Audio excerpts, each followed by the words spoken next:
In the hurried rhythm of modern life, we sometimes yearn to lose ourselves in an old tale. A story where the pace of life is as slow as the breath of the earth, and human kindness, as simple as a wildflower, is surprisingly resilient. Today, I invite you to travel back with me, to the untamed American West of the 1880s. This is not a story of blazing gunfights, but of quiet conversations, of compassion, and of the power of a choice that can alter a destiny. This is the story of a man of few words, and a woman who carried a secret larger than the Texas sky. The dusty little town baked under the harsh Texas sun, seeming to hold its breath. In a corner of the market, where daily trade took place, an unusual event was drawing curious stares. People weren't gathered around a vegetable stall or a wagon of household goods.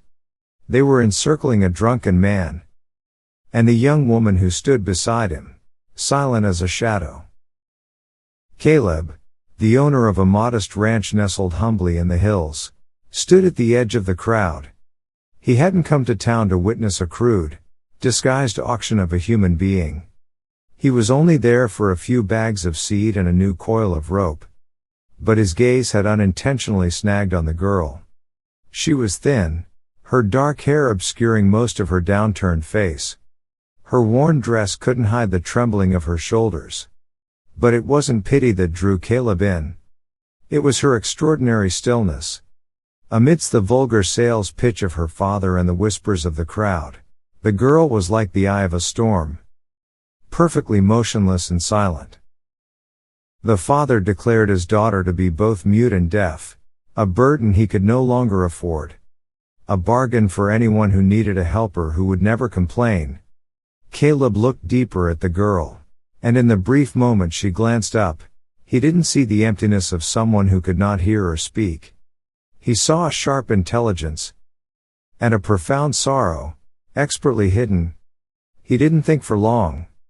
Perhaps it was an impulse of compassion, or perhaps he simply couldn't turn and walk away. He stepped forward. The coins were placed in the drunkard's hand, and the transaction was over as quickly as it had begun. He wasn't buying a servant. He was leading a soul out of hell. On the wagon ride back to the ranch, neither of them spoke. Caleb was used to silence. His ranch was a world of natural sounds. The wind whistling through the planks, the clucking of hens at dawn, the distant lowing of cattle. Human silence did not bother him. But this girl's silence was different. It had weight, and it had depth. As the wagon hit a large rut, a small metal object fell from the pocket of her frayed dress. It rolled across the wooden floorboards and stopped near Caleb's boot. He picked it up. It was a silver hair clasp, exquisitely crafted in the shape of a budding lily. Its soft lines and intricate details could not possibly belong to a poor girl from this harsh land. It spoke of another origin, another story. He looked at her. She was still staring straight ahead, seemingly unaware. But Caleb noticed her hands were clenched tightly in her lap. He quietly slipped the clasp into his own pocket. A small secret had just been sewn between them. When they arrived at the ranch, he showed her to the small, clean, and tidy attic room. He placed a stack of fresh towels on the bed and motioned for her to rest. The girl, whom he decided to call Lena, simply gave a slight nod. In the following days, Lena blended into the rhythm of the ranch quietly. She worked hard, from feeding the chickens and gathering eggs to mending Caleb's old clothes. She never made an unnecessary sound. But Caleb noticed more. He saw the way she tilted her head when a strange bird sang outside the window, as if she were listening. He saw her eyes flick across the lettering on a crate, before she quickly looked away. She wasn't mute, nor was she deaf. She was playing a part. And Caleb, with the instinct of a man who lived close to nature and truth, sensed it. He didn't ask. He didn't question. He simply watched. And within him, a silent protectiveness began to grow. He accepted this unspoken covenant. He would give her a home, and she could keep whatever secrets she needed to feel safe. The silver hair clasp remained in his pocket, an unvoiced promise. Life on the ranch continued in a deceptive peace.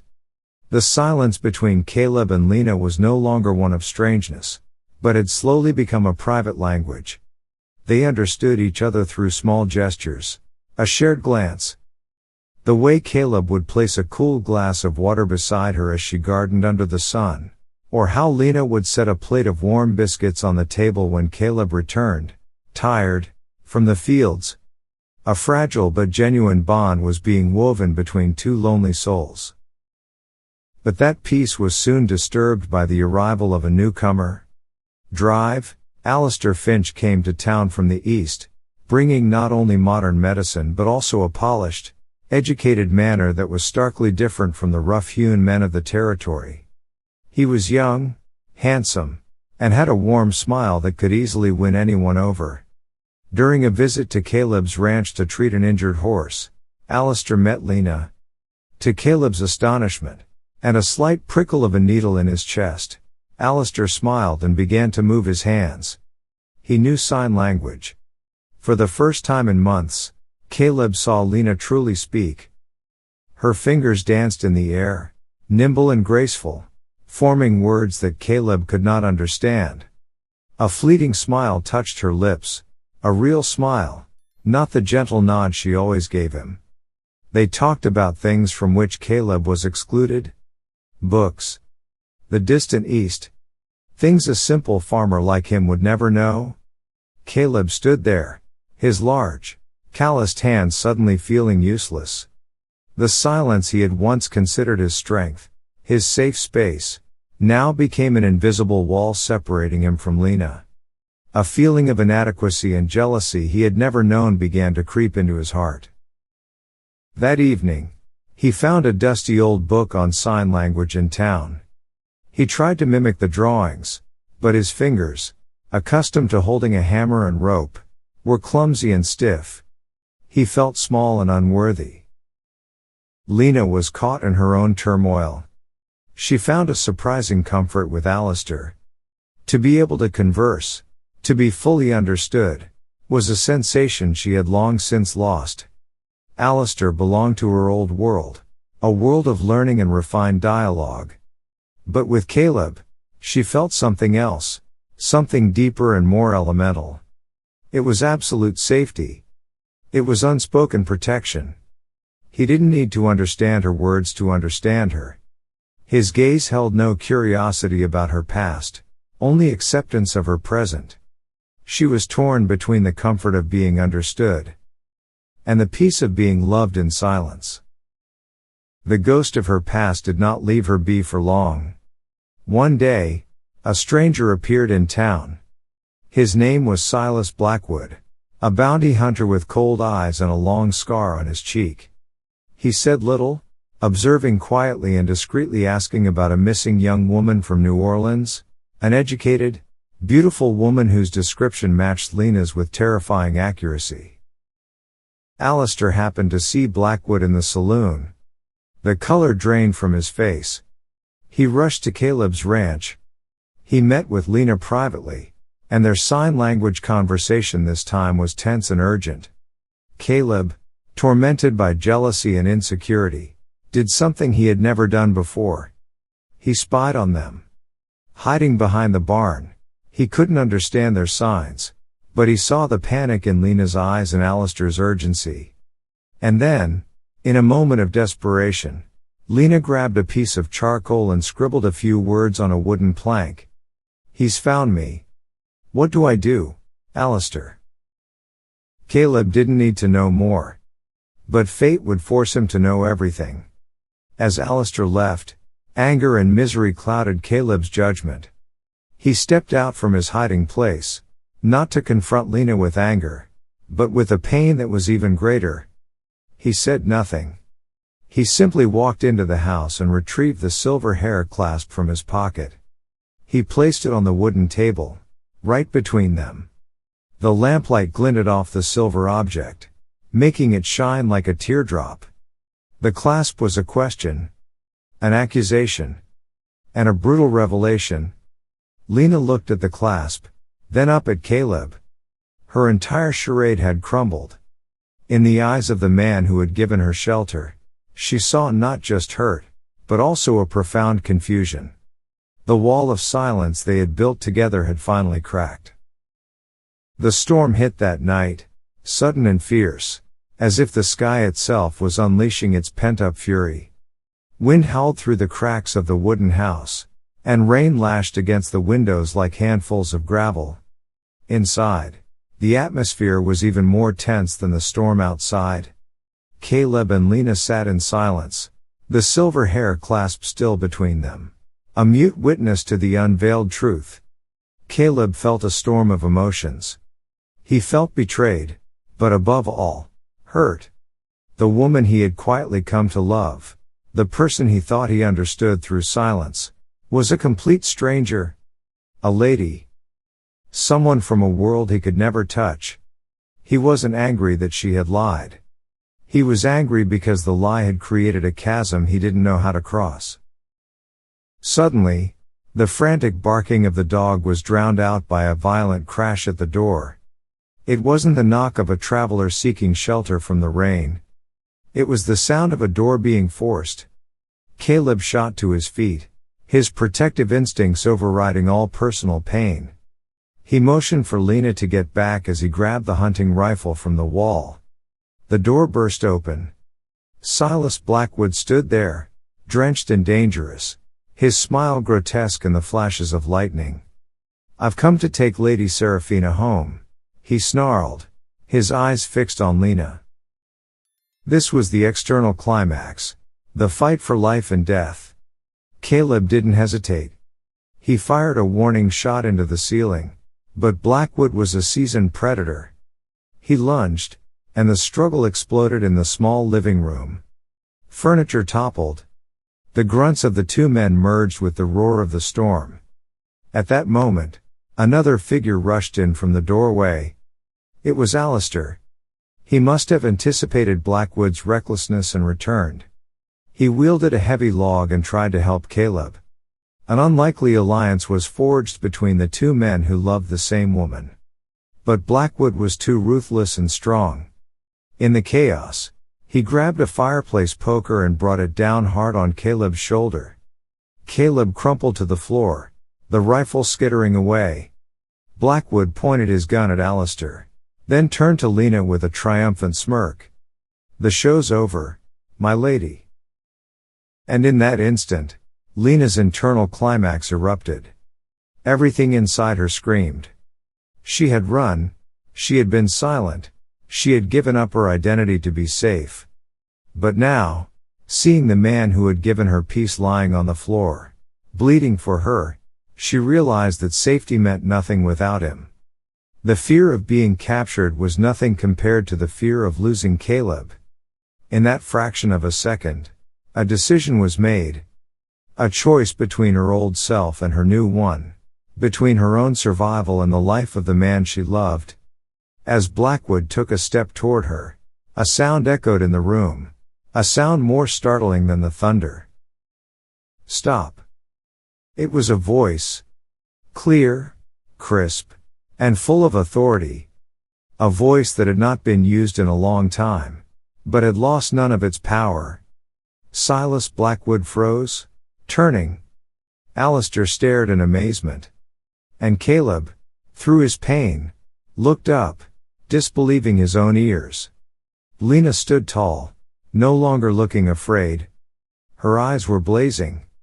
To speak was a complete exposure, a surrender to her past. But it was also her only weapon. "Your reward is for taking me alive," she said, her voice like steel. "If you harm them, I will not let you succeed." That momentary distraction was all they needed. Alistair lunged and knocked the gun from Blackwood's hand. Caleb, gritting his teeth against the pain, used every ounce of his strength to tackle the bounty hunter's legs. And Lena, no longer a weak and silent girl, used the silver hair clasp from the table, the very symbol of her secret, to stab Blackwood's gun hand, making him howl in pain. The three of them, one way or another, subdued the monster together. The storm outside began to subside, as if its work was done. Inside, amidst the chaos, a new truth had been born from the silence. The dawn after a storm always has a special kind of purity. The sky is washed clean, the air is cool, and the first rays of sun are the color of golden honey. Inside Caleb's small house, silence had returned, but this time it held a completely different meaning. Silas Blackwood was tied up and locked in the shed, awaiting the town sheriff. The secret of Lena, or rather, Lady Serafina de la Croix, now lay fully exposed before the two most important men in her life. Alistair, with a doctor's gentle skill, was carefully dressing the wound on Caleb's shoulder. His work was quiet and focused. When he finished, he sat down, looking at both Caleb and Lena. There was a tender sadness in his eyes. "Serafina," he began, then stopped himself. "No, Lena. I always knew your heart didn't belong in that old, restrictive world." He turned to Caleb with a look of mutual respect. "Her family asked me to find her, but I only ever wanted to see her free and happy. And I see that here, with you." He stood up. "Blackwood will no longer be a threat. The story of the missing lady ends here. I will see to it." He gave Lena one last look, a farewell that needed no words. He acknowledged his feelings but also recognized that her heart had found its home. He left, giving them their space, giving back to Lena the peace he had helped her find. Alone at last, Caleb and Lena sat across from each other at the kitchen table. The wound on Caleb's shoulder throbbed, but the ache in his heart seemed to have vanished, replaced by a sense of anticipation, of understanding. Lena took a deep breath. And then, in a voice still slightly hesitant from long disuse, she began to speak. She told him about her powerful family in New Orleans, about an arranged marriage to a wealthy but cruel man. She told him about her escape, about pretending to be mute and deaf to hide her identity, about the months of living in fear until her alcoholic foster father sold her at that fateful market. She told him everything, holding nothing back. Each word spoken was a burden lifted. She laid her entire self bare, her past, her weaknesses, and her strengths. Caleb just sat there, listening. He didn't interrupt, didn't judge. His eyes weren't looking at a lady. They were looking at Lena, the woman who had mended his shirts, who had planted flowers by his window, and who had screamed to save his life. When she finished her story, tears streaming down her face, he said nothing at all. He simply reached out his calloused, rough hand and gently took hers. That touch said everything. It said the past didn't matter. It said he didn't love a name or a title. He loved her, the soul who had found shelter beside his own. The truth, no matter how complicated, had finally been accepted with unconditional love. The silver clasp still lay on the table, but now it was no longer a symbol of a secret, but a memento of a journey completed.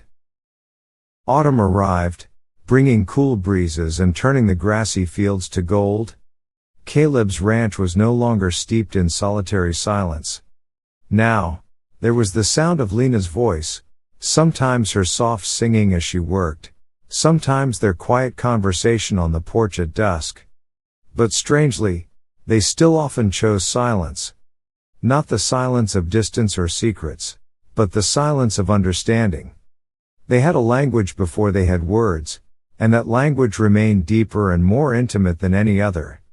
A touch of the hand, a glance, a smile was enough for them to know each other's heart. Lena decided to stay. She was no longer Lady Serafina de la Croix, heir to a fortune. She was Lena, the woman of this ranch, Caleb's partner. She kept the silver hair clasp, not to remember the past, but to remind herself of the choice that had led her to freedom and true love. Sometimes, she would still wear it in her hair, and Caleb would smile, a smile only she understood. Together, they built a new life.